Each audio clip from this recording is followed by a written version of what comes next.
IPL cricket से ज़्यादा पैसे पे फोकस्ड है, बल्कि आईपीएल में खेलने वाली अलग अलग फ्रेंचाइज के पॉकेट में भी वो कुछ अमाउंट डाल देता है। और ऐसा नहीं कि 2-4% है कि 4 से 5 करोड़ रुपए ही टिकट से कमाई होती है। पहले 12 साल पहले जब आईपीएल की शुरुआत हुई थी तो आईपीएल का नाम क्या हुआ करता था, लेकिन आज के समय में आईपीएल मैच ओवर होने के बाद मेन खेल शुरू हो जाता है।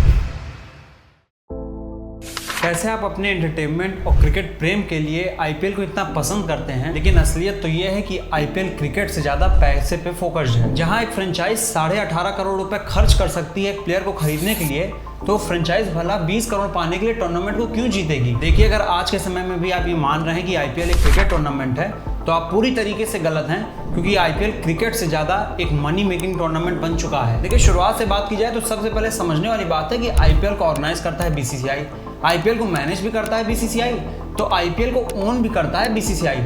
यानी एक बात आप समझ लीजिए, बीसीसीआई आईपीएल का पूरा करता धरता है। लेकिन बीसीसीआई सब क्यों कर रहा है? सिंपल सी बात है, पैसों के लिए। अब बात इनकम की हुई है तो बीसीसीआई के पास कई सोर्सेज हैं आईपीएल से जिससे वो पैसा कमाता है। पहले पड़ाव की बात करूं तो बीसीसीआई टाइटल स्पॉन्सर से पैसा कमाता है। अब टाइटल स्पॉन्सर आप सिंपली समझिए, आज से 10 साल पहले 12 साल पहले जब आईपीएल की शुरुआत हुई थी तो आईपीएल का नाम क्या हुआ करता था?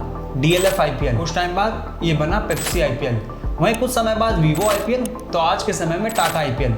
ये जो आईपीएल के पहले जो कंपनियों का नाम आ रहा है यही टाइटल स्पॉन्सर कहा जाता है, और इसके लिए कंपनियां अच्छा खासा पैसा देने को तैयार होती हैं। और मैं बिना सर पैर की बात नहीं कर रहा हूं, मैं आपको पिछले रिकॉर्ड बता दूं। डीएलएफ आईपीएल जब हुआ करता था तो डीएलएफ ने बीसीसीआई को 160 करोड़ रुपए पर ईयर के हिसाब से पे किया था, तो वहीं पेप्सी ने 396 करोड़ रुपए बीसीसीआई को पे किया, और सबसे ज्यादा पैसा तो वीवो ने पे किया था 880 करोड़ रुपए। और आज के समय में भी टाटा आईपीएल जब से बना है तो टाटा ने भी 660 करोड़ रुपए दिया है 2 साल के लिए बीसीसीआई को अपने टाइटल स्पॉन्सर के लिए। और टाइटल स्पॉन्सर केवल कमाई का जरिया नहीं है, बल्कि अगर आप आईपीएल मैचेस देखते होंगे तो आपने ध्यान दिया होगा कि पावर प्ले का नाम बदल के क्रेड पावर प्ले कर दिया गया है। और सिंपल सी बात है, क्रेड का अगर नाम आ रहा है तो क्रेड ने बीसीसीआई को आईपीएल में अपना नाम जोड़ने के लिए अच्छा खासा पैसा दिया होगा। और केवल क्रेड ही नहीं, कई जगह आप देखेंगे जैसे कि स्ट्रेटेजिक टाइम आउट होता है तो उसको सीएट टायर ने खरीदा है। और आप ध्यान देंगे तो हमेशा स्ट्रेटेजिक टाइम आउट के पहले CEAT tyre strategic time out बोला जाता है। नॉर्मली हम लोग ये जानते हैं कि मैच एंड होने के बाद एक अवार्ड दिया जाता है मैन ऑफ द मैच को, लेकिन आज के समय में आईपीएल मैच ओवर होने के बाद मेन खेल शुरू हो जाता है।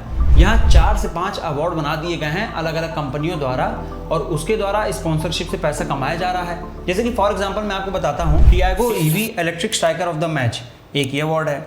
अगले अवार्ड की बात करूं तो dream 11 game changer of the match. फिर अगले अवार्ड की बात करूं up stock most valuable asset of the match. फिर अगले की बात करूं RuPay on the go force. एक और अवार्ड है visit Saudi beyond the boundaries longest 6। अब आप देख सकते हैं कैसे अलग अलग तरीके के अवार्ड बना दिए गए हैं कंपनियों के नाम पे, और इन कंपनियों से पैसा लिया जाता है, इनका नाम अवार्ड के आगे लगाया जाता है। और ऐसा नहीं कि बीसीसीआई केवल स्पॉन्सरशिप से ही कमाई कर रहा हो, बल्कि आईपीएल में नई नई टीमों को लॉन्च करके उनका ऑक्शन करा के बीसीसीआई अच्छी खासी कमाई कर रहा है।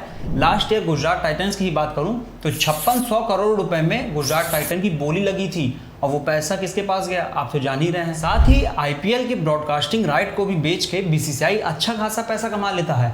और ब्रॉडकास्टिंग राइट की बात करूं तो ये छोटा मोटा अमाउंट नहीं है, बल्कि आपको बता दूं डिज्नी स्टार ने आईपीएल के ब्रॉडकास्टिंग राइट यानी टीवी राइट्स को लेने के लिए 23,575 करोड़ रुपए पे किए। यानी एक गेम की बात करूं तो 57.5 करोड़ रुपए बैठता है। साथ ही आपको बता दूं रिलायंस ने आईपीएल की डिजिटल राइट्स को लेने के लिए 20,500 करोड़ रुपए पे किए हैं। और अपना बीसीसीआई देवमानुष भी है, ऐसा नहीं कि पूरा पैसा अपनी जेब में डाल लेता है, बल्कि आईपीएल में खेलने वाली अलग अलग फ्रेंचाइज के पॉकेट में भी वो कुछ अमाउंट डाल देता है। और ऐसा नहीं कि 2-4%, बल्कि कुछ रिपोर्ट्स के अकॉर्डिंग ये 50-50 पूरे अमाउंट को कर देते हैं। 50% अपने पास बीसीसीआई रखता है, बाकी 50% वो टीमों में बांट देते हैं। अब ये तो हो गई बीसीसीआई की कमाई की बात। अब आईपीएल में जो अलग अलग टीमें खेल रही हैं वो पैसा कैसे कमाती हैं, तो देखिए सबसे सिंपल और कमाई का एक जरिया है स्पॉन्सरशिप। आपने टीम्स की जर्सी पे देखा होगा अलग अलग तरीके के लोगो होते हैं, कहीं हाथ पे तो कहीं चेस्ट पे तो कहीं कैप पे तो कहीं शॉर्ट्स या लोअर्स पे। फॉर एग्जांपल मुंबई इंडियंस की बात करते हैं तो मुंबई इंडियंस की जर्सी के चेस्ट एरिया पे IDFC फर्स्ट बैंक का प्रचार होता है। तो वहीं जर्सी के बैक साइड पे DHL का, और कैप की बात करूँ तो कैप के लेफ्ट साइड पे ऊषा का, वहीं कैप के पिछले हिस्से पे बॉम्बे डाइंग कंपनी का। साथ ही मोटा भाई को कैसे भूल सकते हैं, तो जर्सी के राइट स्लीव पे जियो का प्रचार आपने देखा ही। और केवल मुंबई इंडियंस नहीं बल्कि IPL में खेलने वाली हर एक टीम का ऐसे ही प्रचार का कुछ तरीका है। वो कंपनियों से अच्छा खासा पैसा लेती हैं और अपने जर्सी पे, अपने लोअर्स पे उनका प्रचार करती हैं। अब आप भी सोचते होंगे कि कंपनियां कितना ही रुपए दे देती होंगी, तो आपको एक डाटा बता दूं, चेन्नई सुपर किंग की जर्सी पे आपने TVS यूरो ग्रुप का प्रचार देखा होगा, तो उन्होंने चेन्नई सुपर किंग्स को 100 करोड़ रुपए पे किए हैं IPL 2022, 23 एंड 24 के लिए, क्योंकि जर्सी पे उनका प्रचार होगा। और ये पूरा रेट लिस्ट एक ही चीज पे डिपेंड करता है, आपकी ब्रांड वैल्यू पे। जैसे मुंबई इंडियंस की ब्रांड वैल्यू सबसे ज्यादा है 9,962 करोड़ कुछ रिपोर्ट्स के अकॉर्डिंग, तो वहीं चेन्नई सुपर किंग्स भी सेकंड नंबर पे है। और ब्रांड वैल्यू होती कैसे है, आपने नंबर ऑफ टूर्नामेंट्स कितने जीते हैं, या टूर्नामेंट में आपका कितना अच्छा प्रदर्शन रहा है, या फिर आपकी टीम के साथ कितने बड़े बड़े चेहरे जुड़े हैं, या कितने बड़े बड़े खिलाड़ी आपके साथ खेल रहे हैं, कई फैक्टर्स पर डिपेंड करता है एक टीम की ब्रांड वैल्यू बनने के लिए।